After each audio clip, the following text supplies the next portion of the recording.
السلام علیکم ویورز، میں ہوں رابعہ ساغر ایڈوکیٹ اور آپ میرے یوٹیوب چینل پر ہیں۔ ویورز، بہت سارے لوگوں نے لاء کے اسٹوڈنٹس، جونیئر لائرز اور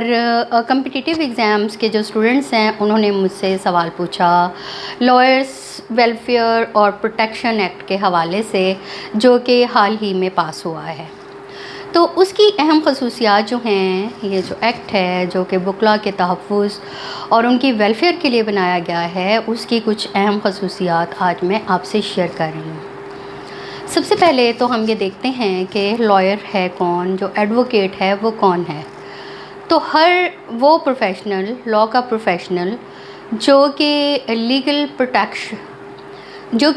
پریکٹیشنر اور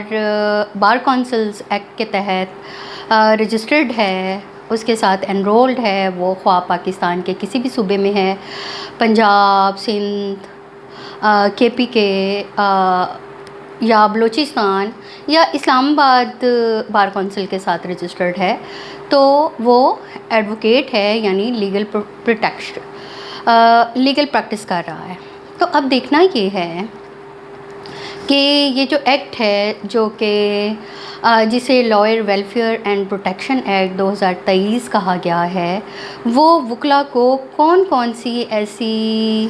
پروٹیکشن فراہم کر رہا ہے، کون کون سی فیسلٹیز پرووائڈ کر رہا ہے۔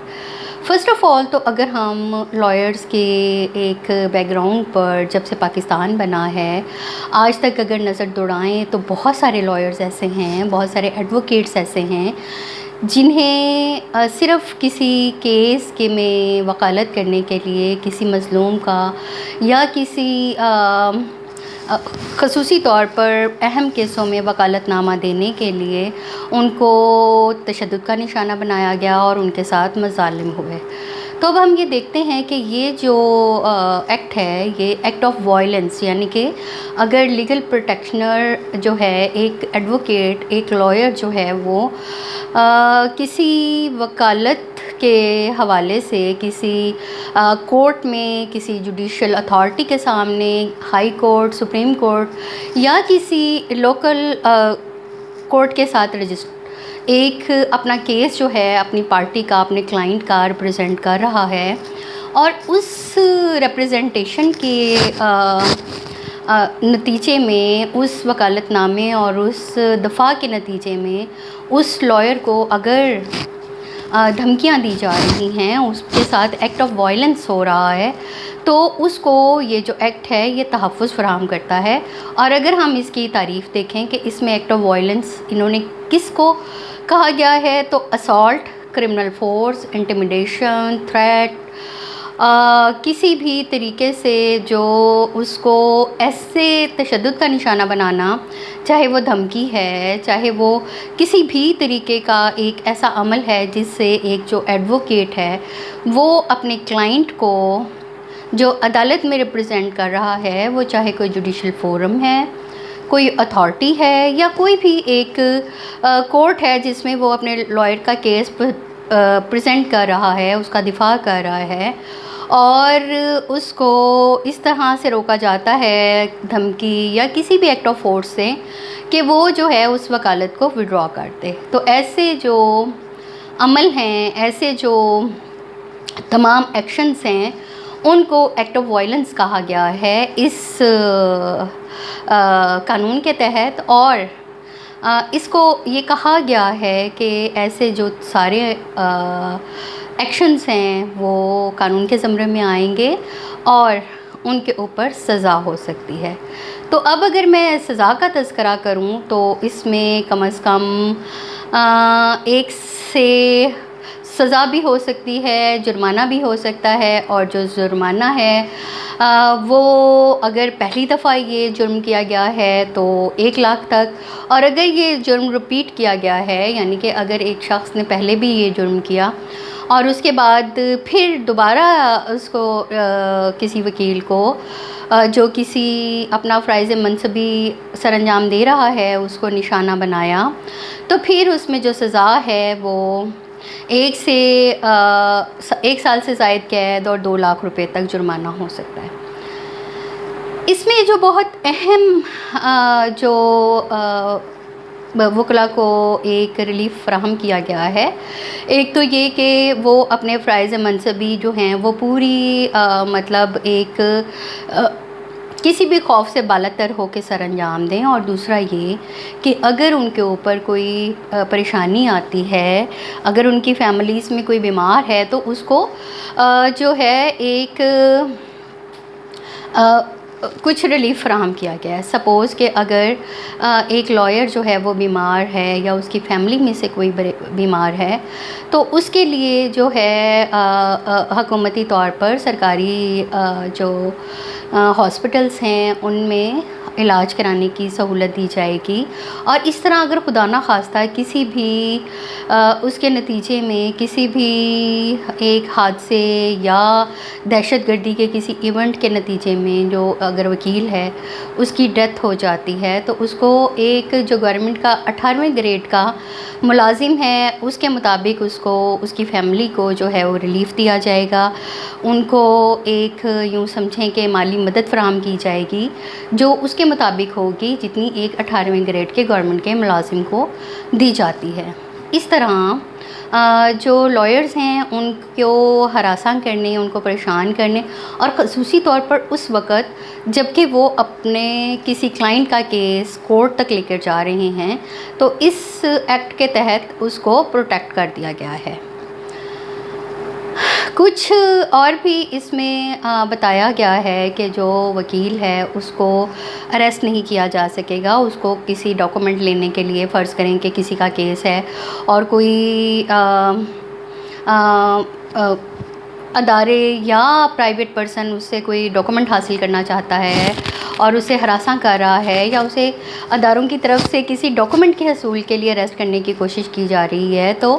ایسے اریسٹ پہ بھی پابندی لگائی گئی ہے۔ اور اگر کسی کیس میں جو کہ کسی لائر کے ساتھ ہوا ہے اس کو کورٹ میں رجسٹر تھانے کے ساتھ کیا گیا ہے تو اس کی جو انویسٹیگیشن ہے وہ کم از کم ایک انسپیکٹر لیول کا جو شخص ہے، ایک انسپیکٹر لیول کا جو پولیس اہلکار ہے، صرف وہی اس کی انویسٹیگیشن کر سکتا ہے۔ اسی طرح اس کے تحت جو کیسز چلائے جائیں گے ان کو خصوصی عدالتوں میں قیام ان کے لیے کیا جائے گا، اور عدالتوں کی بھی یہ ذمہ داری ہوگی کہ وہ ان کیسز کو جلد از جلد پروسیڈ کریں اور ان میں پیشیاں اور ڈلے اور التوا جو ہے نا وہ بغیر کسی وجہ کے، بغیر کسی جینون ریزن کے نہ کیا جائے۔ اس کے ساتھ ساتھ جو ایک بہت اہم بات کی گئی ہے اس ایکٹ کے ذریعے وہ یہ ہے کہ تمام جو بھی ادارے ہیں جو کہ جن کو لیگل باڈیز کہا جاتا ہے، جو کہ پروفیشنل سیٹ اپس ہیں جو گورنمنٹ کے ساتھ رجسٹر ہیں، اور وہ جو ہیں وہ کم از کم ان کے پاس ایک کیپٹل وافر مقدار میں موجود ہے، تو ان کے لیے یہ ضروری قرار دے دیا گیا ہے کہ ریٹرنرشپ بیس پہ کسی لائر کو کم از کم ایک لائر کو اپنے ساتھ جو ہے وہ مستقل طور پر اٹیچ کیا جائے۔ تو اس طرح وکلا کا ایک پرانا خواب جو کہ وہ سمجھتے ہیں کہ ان کو اداروں کے ساتھ اٹیچ کرنے کے لیے کوئی کوشش کرنی چاہیے تو وہ بھی پورا ہو جاتا ہے۔ اس کے ساتھ ساتھ اگر دیکھیں تو کچھ اور جو پرووائڈ کی گئی ہیں وکلا کو وہ یہ ہے کہ ان کو ایک ایسا انوائرمنٹ پرووائڈ کرنے کی کوشش کی گئی ہے جس میں وہ کسی بھی خوف سے بالاتر ہو کر اپنی جو فرائض منصبی ہیں ان کو سر انجام دے سکیں۔ اچھا، اب اس لاء کے اوپر، اس قانون کے اوپر بہت ریزرویشنز بھی ہیں جو کہ کچھ ینگ لائرز کی طرف سے اور کچھ بہت سینئر لائرز کی طرف سے بھی ریز کی جاتی ہیں۔ ان کی طرف سے کچھ ریزرویشنز ہیں، جیسے کہ ینگ لائرز یہ کہتے ہیں کہ ان کے لیے جو ہے وہ کوئی ایسا پیکیج نہیں دیا گیا، یعنی کہ جیسے کہ اپنے کیریئر کے سٹارٹ میں آپ کو پتہ ہے کہ جو لائرز ہیں وہ بہت چیلنجنگ صورتحال جو ہے وہ برداشت کر رہے ہوتے ہیں اور ان کو یہ لگ رہا ہوتا ہے، وہ فائنینشلی بہت سٹرگل کر رہے ہوتے ہیں اور وہ پرو بونو کیسز کی طرف بھی جا رہے ہوتے ہیں تاکہ وہ کچھ تجربہ بھی حاصل کر لیں اور اپنی فیملیز کو سپورٹ کرنے کے لیے کچھ نہ کچھ بہت ہی زیادہ چیلنج کا شکار ہوتے ہیں۔ تو ایسی صورت میں جو ینگ لائرز ہیں وہ چاہتے ہیں کہ ان کا کچھ اس طریقے سے فائنینشیل سپورٹ دی جائے جو کہ ان کے جو پروفیشن ہے، لیگل پروفیشن، اس کے ابتدائی دنوں میں ان کو کچھ نہ کچھ جو ہے فائنینشلی ریلیف مل جائے۔ اسی طرح سے جو بہت سینئر وکلاء ہیں، ویسے تو یہ پروفیشن ایسا ہے کہ جب تک چاہے اس کو کیری آن رکھا جا سکتا ہے، لیکن پھر بھی اگر بہت سینئر وکیل جو کہ اپنے فرائضی منصبی سر انجام نہیں دے سکتا، ایسے لائر بھی یہ چاہتے ہیں کہ ان کے لیے کوئی ریٹائرمنٹ، کوئی پینشن یا کچھ اس طرح کا پلان دیا جائے کہ وہ اپنی اولڈ ایج میں سیکیور ہو سکیں۔ تو اس کے لیے یہ کوشش کی جا سکتی ہے کہ حکومت اور بار کونسل جو ہے وہ مل کے کچھ نہ کچھ آپس میں کوئی اس طرح کے دیکھ لیں کارنرز جن میں ان دونوں حوالوں سے جو لائرز ہیں ان کو ریلیف دیا جا سکے۔ تو ویورز، قانونی معاملات جو ہیں وہ بہت اہم ہیں، قانون بہت اہم ہے، اسے جانیں تاکہ ہم قانون سے فائدہ اٹھا سکیں۔ رابعہ ساغر ایڈوکیٹ کے ساتھ آپ اگر کسی میٹر میں فری کنسلٹیشن کرنا چاہتے ہیں تو میرے ہیلپ لائن نمبر پر مجھے رابطہ کیا جا سکتا ہے۔